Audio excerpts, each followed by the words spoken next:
Jest taka, miałem taką przygodę w owych czasach, którą przy różnych rozmowach niejednokrotnie powtarzam ze względu na to, że ona była dla mnie niezwykle czymś znamiennym. Ja mam przyjaciela, do dzisiaj dnia jest to jeden z moich najbliższych przyjaciół, który w pewnym momencie zaczął być tym amokiem ogarniany, z tym, że ja zawsze byłem przekonany, że jest to człowiek o bardzo dużej intuicji moralnej i który ma zresztą zupełnie po kolei w głowie. W to drugie zacząłem wątpić. Co do pierwszego nie traciłem nadziei, że tak jest, jak mi się zdaje. On znalazł się w ZMP poprzez Młodzieżową Organizację Socjalistyczną. I toczyły się między nami zażarte dyskusje, w których ja uczestniczyłem na zasadzie zaufania, że on nie zadeluje i miałem rację. I pewnego razu, chcąc go, gromadząc różnego rodzaju argumenty, powiedziałem to słowo Katyń. I byłem przekonany, że ten wariat, ten paranoik mi powie w ten sposób, no jak to, przecież to jest prowokacja, bo to zrobili hitlerowcy, których nie stać było nie tylko na to, ale i na wiele innych rzeczy. Tymczasem odpowiedź była zupełnie inna i bardzo taka niezależna myślowo, bym powiedział. On mi mówi, czy ty myślisz, że ja sobie wyobrażam, że to hitlerowcy? Mówi, oczywiście, że nie. To zrobili nasi ludzie z naszego, to znaczy radzieckiego aparatu. Mówi, ale co ty sobie wyobrażasz? Kilkanaście tysięcy wrogów klasowych, a kiedyś przyjdzie ten czas, kiedy się będzie w Polsce budować komunizm. Co było z nimi zrobić właściwie? No to był jedyny sposób załatwienia tej sprawy. Ja zdębiałem, bo to już przekraczało granicę w ogóle wszystkiego.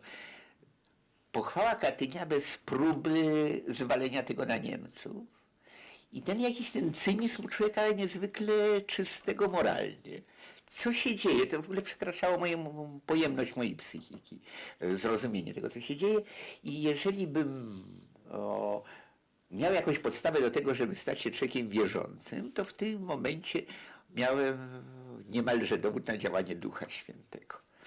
Bo ja w pewnym momencie zrozumiałem, że tu już żadna dyskusja jest niemożliwa, trzeba nim jakoś potrząsnąć. I powiedziałem z całym nasileniem takim emocjonalnym, na jakim nie było w ogóle stać. Powiedziałem, słuchaj, jak to, czy to możliwe, żeby ludzi związanych drutem kolczastym nad tymi dołami strzelać po kolei im w głowę tysiącami, czy tak można? I jak widać, nie ma tu żadnego już argumentu. Na co on zbladł i powiedział, nie można. Ja sobie pomyślałem, chwała Bogu, jeszcze go wyleczymy. I rzeczywiście tak się stało. Ale to jest przykład, który w mojej biografii jest to sprawa ważna, ta rozmowa z nim. Natomiast nie jest tak, żeby to nie pokazywało czegoś z psychiki tych ludzi. Ja zwykle w takim wypadku, jak o tym rozmawiam, to używam określenia amok. Jak czytałem u Multatulego w jakiejś z jego opowieści opis, jak tam wygląda taki amok, który tam akurat Malajom się przydarza, to ja odczuwałem, że to jest coś takiego.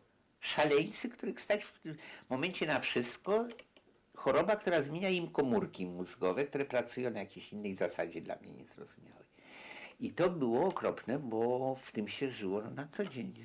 Prawda, seminarium na uniwersytecie, całe życie w ogóle to uniwersyteckie, ale w życiu prywatnym trudno było się poruszać tak, żeby się nie natknąć na żadnego z tych ogarniętych tym wariactwem, tym bardziej, że się zdarzało, że 3 miesiące temu człowiek mówi zupełnie normalnie, a po 3 miesiącach jak ten wirus, bo co to może być, widać go opanował i on najwyraźniej gorączkuje i szaleje.